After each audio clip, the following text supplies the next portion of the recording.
उत्तर प्रदेश में टैबलेट और स्मार्टफ़ोन बाँटे जा रहे हैं, जिसकी लगातार खबरें हम अपने चैनल के माध्यम से आप लोगों को उपलब्ध करा रहे हैं। इसी के साथ आज एक और इन्फॉर्मेशन आप लोगों के लिए लेकर आए हैं।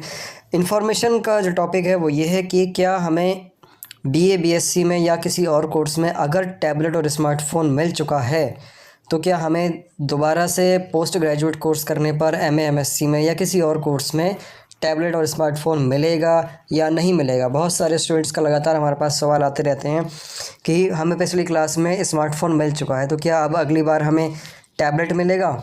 बहुत से स्टूडेंट का सवाल ये भी आता है कि हमें कभी पहले टैबलेट और स्मार्टफ़ोन मिल चुका है, तो क्या हमें वापस से टैबलेट और स्मार्टफ़ोन मिलेगा या नहीं मिलेगा। तो आज इसी सवाल के जवाब के साथ हमारे पास एक नोटिस है। उस नोटिस में यहाँ पर लिखा हुआ है कि जो स्टूडेंट्स पहले रह गए थे उन स्टूडेंट्स के लिए टैबलेट स्मार्टफ़ोन की नई लिस्ट जो है रिसीव हुई है। उस नई लिस्ट के रिसीव होने के साथ साथ ही गवर्नमेंट ने एक निर्देश भी दिया है। उस निर्देश के अकॉर्डिंग यहाँ पर आप देख सकते हैं क्लियरली लिखा हुआ है कि संबंधित विभाग द्वारा विभाग अध्यक्ष के माध्यम से सुनिश्चित किया जाएगा कि विचाराधीन योजना के अंतर्गत लाभान्वित किए जाने वाले युवाओं को राज्य सरकार की अन्य किसी योजना के अंतर्गत स्मार्टफोन या टैबलेट प्राप्त नहीं हुए हैं, संकलित किए जाने वाले समस्त डेटा को पोर्टल पर अपलोड किए जाने, पुष्टिकृत किए जाने एवं उसकी शुद्धता सुनिश्चित किए जाने का संपूर्ण दायित्व संबंधित विभागाध्यक्ष तथा संबंधित संस्था होगा। अभी जो डिजिटल केवाईसी हो रही है आपकी डिजी शक्ति पोर्टल पे ही, उसकी बात कर रहे हैं, ठीक है।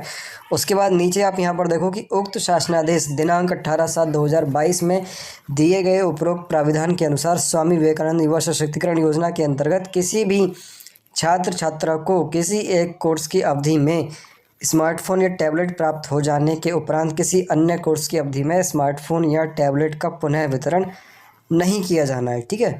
अभी जो आप लोगों की जो केवाईसी हो रही है इस डिजी शक्ति पोर्टल पर, इसका एक जो मेन पर्पज़ है ना वो यही है कि ये लोग वेरीफाई कर सकें कि किस स्टूडेंट के पास जो है टैबलेट स्मार्टफोन पहुंच चुके हैं और किसके पास अभी तक नहीं पहुंचे हैं, ठीक है।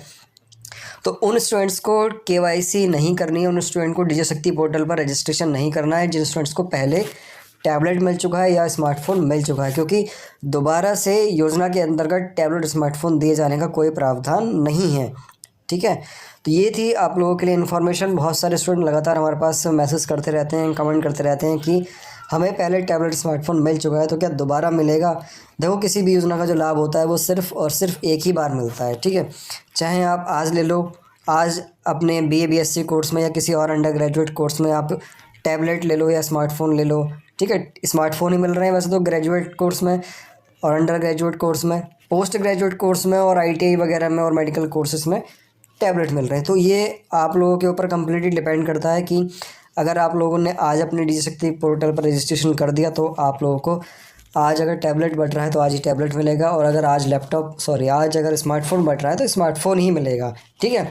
लेकिन दोबारा से अगर आप चाहें कि हमें दोबारा से उस योजना का लाभ मिल जाए और वापस से कभी फ्यूचर में हमें टैबलेट या स्मार्टफोन मिल जाए तो ऐसा नहीं हो सकता है, ठीक है। तो ये थी आप लोगों के लिए इन्फॉर्मेशन। उम्मीद करता हूँ कि आप लोगों के सवाल का जवाब आप लोगों को मिल गया होगा। बाकी ऐसी इन्फॉर्मेशन के लिए हमारे साथ जुड़े रहें। चलिए हम मिलते हैं नेक्स्ट किसी इन्फॉर्मेटिव वीडियो में।